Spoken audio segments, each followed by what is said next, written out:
Alright, what is up YouTube? So today I'm going to be showcasing a tier list for all of the Yu-Gi-Oh product in 2020. I made this list for House of Champs, but I really wanted to just showcase my own, list for how good these products were for 2020. I feel like there's a lot of very good sets this year, and I think this is just a really good year for product in general.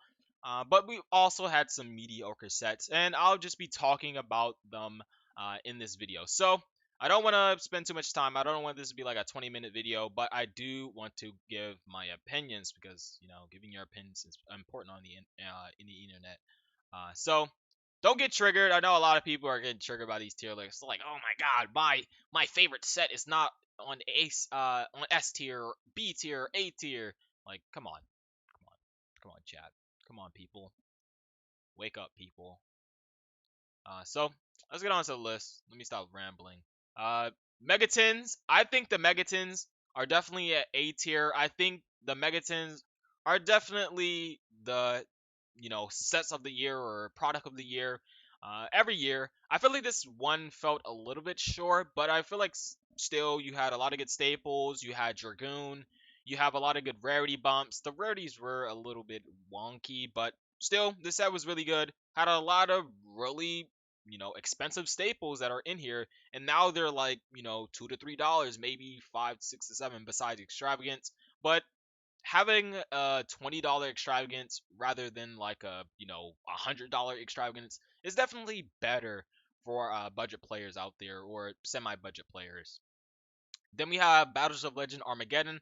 I'm gonna put this in the C tier. I feel like the set is really carried by the 10,000 Dragon and the Utopia. Otherwise, there's some decent staples. I mean, I guess you have some rarity upgrades. You have the Fire Flint. You have Salmon Grade Gazelle. You have um, the Medelche Angeli, which was a really good reprint because that card was expensive for some stupid reason. Uh, you have the Numerons, they're pretty decent. Besides that, there's nothing really to look forward to besides like maybe the Invocation reprint, maybe the um, Shonen Jump reprints, and you also have the Chaos Emperor Dragon. That's also a prize card that was in here. Besides that, I mean, it's a set. I don't think it's really a B tier, to be honest. Dragon Legend Complete Series. I think this is a F tier. This thing is a total flop. You're gonna see this all in Target and Walmart, stacked and stacked for months and months, because this set just doesn't have anything that's really hunting down for like Toon Kingdom. That's really it. And the dice Toon Kingdom, maybe the alternative arts, maybe the Harpy Synchro, maybe the Jinzo and Time Wizard cards. But I mean, like, those are just collector cards and they're not really that expensive. They're not really, that hard to get. So this set definitely flopped. There's nothing in here that really anybody wants. Dual Overload is I think this is like one of the best sets of the year or best product. It has Halka Fibrax, Verte, Union Carrier, all these good reprints. You have the alternative arts, the tour guide, the Chaos Dragon Legionnaire. This set is just amazing. I mean, this set really changed the format entirely. It broke the format. It absolutely changed the format entirely to where you had like multiple decks die off and multiple decks come into the forefront of the format with just one set. So I think Dual Overload definitely an amazing set, an amazing set. Probably one of the best reprint sets we've had of all time. Obviously, you have the Gold series that was really good back then with Crush Card and stuff like that. That was probably the best reprint set for its time. But I feel like Dual Overload as a reprint set of the modern era, it's definitely one of the best. Eternity Code, this is the A tier. You have Access Code, you have Amador Archosaur, you have the Mourner, Hand Trap, you have Madolche cards, you have all these different cards, the Chamber, Dragon Maid, like there's just so many different stuff in here. You even have stuff like Deep Sea. You have just so many different stuff that is in here that is good for casual players, good for competitive players. You just have really good staples in here, so definitely a really solid set. You also have a lot of underrated cards like Croc. I mean, Croc is really good. Fusion Employment is definitely something to see after. You also have the Machina stuff, I think, as well. It's like one or two cards in here. That is pretty decent. There's other cards in the set I can't really think of, but Eternity Code, definitely really good. Oh, the Nemesis. The Nemesis are really, really underrated as well. Once we get some good Link monsters, or we probably get like a Nemesis Link monster, definitely look out uh, for Eternity, or not Eternity Code, for Nemesis, because those cards are really, really solid.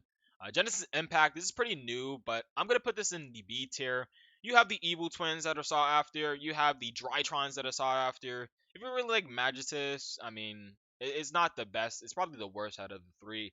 But the Evil Twins and the Drytrons is definitely a solid tier 2, if not tier 1 deck. And then Evil Twins is kind of the rogue pick from it. It's also waifu tax, so a lot of people are looking for that. And then the collector's rares are pretty cool. I mean, they're probably not doing so well in the market right now, but later on, there'll definitely be some people that just love Evil Twins for, forever, because like Strikers is just a thing like that. Imagine if we had like collector's rare striker cards. That would have been insane. Ignition Assault. I'm gonna put this in the C tier. I did put this in the D tier honestly, but Ignition Assault has some decent stuff. It had the Rose. It had the Plunder stuff. It had Lightning Storm. I mean, at Ignisters, it's not competitive, but it's a pretty cool archetype. Besides that, the set doesn't really have anything. I mean, there's probably a few other cards that I'm missing from the set, but um, just by me not knowing stuff off the top of my head is just pretty much why this is in the C tier. Legendary Duelist, Season 1 is a D tier. I'd put this in the C tier because of the reprints like Red Eyes Fusion, you have Black Metal Dragon, you have the Red Eyes Darkness Metal Dragon reprint. There's also some other, cool reprints like Millennium Eyes Restrict, Slash Dragon, Crystal Bond, stuff like that. But for the most part, it's not. It's like meh. Like there's none like high impact. Like oh my god, this is like a really solid reprint. Because when Millennium Eyes Restrict got reprinted, we had Instant Fusion to one, or it was like right before Instant Fusion went to one. So it like hit the best card in the set, basically. So this set is definitely not good, but it's definitely not like F tier. Um, Next up is the Legendary Duelist. This is going to be a B tier. I was generally going to put it in C tier, but I think it's a little bit better than Battles of Legend and the Ignition Assault. You have the Liquid Soldier. You have the Jet Synchron stuff like Satellite Warrior is like a really good card in Adamanticators. You also have the Go Go Gaga Gaga Zazaza, whatever you want to call that. That engine was really good in Adamanticators. It was also really good in something like Ludolites. Then you had the Chase card, which is Magician Souls. That card brung spirals from um, pretty much rogue tier to trash tier to tier 1. Pretty much the deck to beat in that format. And Legendary Duelist with a very solid set. There's also some, not budget, but there's also some rogue options or casual options. You do have the Dark Magician support, which is also really good with Souls. I think those cards were really solid for Dark Magicians. They just Dark Magician is just not that good. But if in Duel Links, if they get those cards, they're pretty nice. Like Soul Servant is a really solid card. Now we have the Legendary Duelist Ghost Raw or Rage of Raw. Set is a D tier. The only thing this set is good for is pretty much the Ghost Raw. Even Raw, the regular Raw is pretty nice in here. Other than that, there's literally nothing. There's literally nothing. Next up is Maximum Gold. I'm gonna put this in the. I'm gonna put a. Do I put it? I'm gonna put it in an A tier. I think the reprints in this set is amazing. Like you have stuff like Chakanine, Dryden, Nibiru, Eldris, the Golden Lord. You have Droll, Alternative Art, Alistair, Alternative Art. You have all the alt arts of the Ash and the regular arts of Ash. You have Tour Guide, the regular art of Tour Guide. You have Levineer. There's like so many good staples like Poly, Chalice, Super Poly, like you name it. Like there's so many good staple cards. You have Toad reprint. Like there's so many crazy reprints. Even something like the barrier statues are really solid reprints as well. So Maximum Gold is just a really, really good set. Even at the lower ends, like when you look at these lower ends of these sets, like the Ignition Assault, or you look at like Genesis Impact, they're like pretty much bottom tier. But if you look at the bottom tier of maximum gold cards, they're like super poly, poly and chalice. Like those are good cards. They're good staples that come in and out of formats, and I feel like maximum gold definitely an A tier set. Next up, we have the Phantom Rage that it kind of flopped as a set in terms of prices, but I feel like there's still a lot of solid cards. You have the Mutants, you have Virtual Worlds, which is obviously tier 1, you have the PK stuff, you have Alpha and Zeus, which Zeus made, Zodiacs go from pretty much rogue tier to a pretty solid tier 2 deck. I mean, like Zodiacs are doing really well with just one card and one Dryden, or one Zeus and one Dryden, which is really good. And then we have Alpha. Alpha is a really good staple in the format. It's not exactly Pinkertops, but it is, a really solid body on the board that can also deal with problems. It also has really high attack. It has more attack than Pinkertops, which is just really solid. So very solid set. Has something for Rogue. Has something for casuals with the Dual Avatar and the Tri Brigades. You have some good staples like Zeus and Alpha. Just a really solid set. I think it's really, really good. Next up, we have Rise of Duelists. This is the best set of the year, 100%. Like, there's no doubt. Like, these two, I'd say, like, these two are the best sets. Like, the best reprint set and the best core set. Rise of Duelists had pretty much everything to ask for. Good Starlight Rares, good staples, good legacy support, like good Starlight rares. I probably said that already, but like they have everything. Good things for casual players like Melfi's and the Gaia support. Like there's so many different stuff. Fluffles, Infernoble, Dogmatica, Droplets, Talents. Like this set was amazing. It was crazy. There's like so many other things that I'm probably missing from this set as well. Like Rise of the Duelists. I mean, you even have the Odd Eyes Revolution Dragon. You have Ice Dragon Prison. Like, there's so many different cards in this set. Like, how is this set not the best set of the year? Like, I do not understand anybody that says this is not like one of the best sets of all time. Like, looking at this set is cracked. Jesus Christ. Uh, Next up, we have like the structure decks. I think these two are D tier. Honestly, I'd probably put these in F tier. Wasn't for the staples. I think this is an F tier set. The Sacred Beast structure deck at least has like a good engine. It has like the Radiant reprint. It has like other reprints in here. But like the Sacred Beast structure deck, you're only really buying if you're like a super big familiar possessed fan, or you just really want Dark Ruler no more. I guess if you really want that, you could just order it online. Like I don't understand why you would buy this set, but at least the Sacred Beast structure deck, at least you're getting some value. Like familiar possessed, literally only Dark Ruler no more. So definitely a F tier set.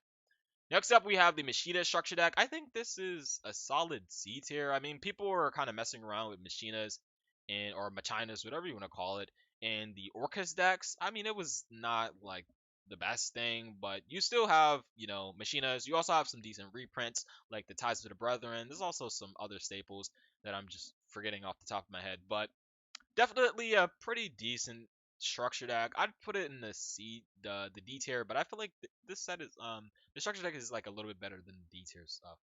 Next up, we have the best structure deck of the year, Shaddoll structure deck. I think this is like the best structure deck in like years, like besides Solomon Grays. I feel like we have a lot of good structure decks in the past year. We have the Endymion structure deck, we have the Rocket structure deck, Solomon Gray structure deck. Like these structure decks are cracked. If you look at something like Shaddolls, you can pretty much play Shaddolls with 3 structure decks. Like you have every single Shaddol in the deck at 3 copies when you buy 3 structure decks. And then you have a lot of good staples: Allure, Avarice, Lost World, like Fossil Dig. Like there's just so many good staples in here, as well as Shaddol cards. So Shaddol's definitely really solid. I know a lot of people see this deck as like it's very sucky and slow after February when the deck was like pretty decent, but this structure deck as a whole for like budget players, for casual players, for competitive players, like this is for everybody. Like this set is correct. I don't understand why anybody would say this is less than A tier. Next up, we have Secret Slayers. This is the best, I guess, deck building set. Like you have Eldritch and Adamantibators. I know Rika is pretty trash, but like Adamancipator, Eldritch, top tier decks. Adamantipator, Tier 1. Eldritch, now Tier 1, splashed into everything. You have some decent reprints like Galaxy Cyclone. I know it's not the best stable, but you have Galaxy Cyclone. You have Trap Trick. You have Upstart Garland. You have Judgment. You have the Kokai Miru or Kakimiru cards that are reprinted. You have Doki Doki reprint. You had Black Dragon reprint. That was like a lot of good reprints in this set. And top tier strategies. You even have Rika's, I guess, like just waifu bait. Like if you really like Rika's or you really like cute cards, like the cards are really nice, but they're really trash though. But this set is just really nice. I know Rika's probably put this set a little bit down. Uh, Not enough to put it in B tier because Adamantipator, Eldritch are pretty insane decks as a whole. It's really not something to argue with at the A tier. Toon Chaos, I'm gonna put this in the C tier. I think it just missed the mark by just a little bit. But you do have stuff like Extravagance, you have the Infernal cards, you have Gearfried, you have the Toon stuff that are really cool. There's probably like Gamma, Desires, like those are really good reprints. You have like the Mask Hero reprints. You have Lithosagem that was reprinted. There's a lot of good reprints. There's a lot of solid cards, but overall, there's just not really something that's amazing from this set. There's just like a lot of, okay or good cards in the set. And then for lastly, we have the Speed Duel set. I'm going to put this in the D tier. I think the Speed Duel cards are pretty nice, but unless you're playing Speed Duels or you're really trying to collect, Blue Wise, Dark Magician, Jinzo, all of these GOAT cards that are in here, Nobleman, a Crossout, you're not really going to buy this set. Like, this set is like a waste. Unless you just want the collect or play speed duels. I think there's a lot of solid reprints in here. That's why it's in the D tier, not the F tier. But definitely a cool set with a lot of good secret rares. So hopefully you guys enjoyed this video. I just wanted to make this quick little tier list. Since I made the list, I figured I want to put the time into just making a video, just to have a video up there, just to give my opinions on 2020 product as a whole. So hopefully you guys enjoyed this video. I had fun making this list. Let me guys know what you think about this list. I know a lot of people get triggered. They're like, "Oh my god, you put my favorite set of the year in F tier? Jesus Christ!" I'm gonna dislike the video. But yeah, hope you guys enjoyed this video. Like, comment, and subscribe, and I'll catch you guys later. Peace.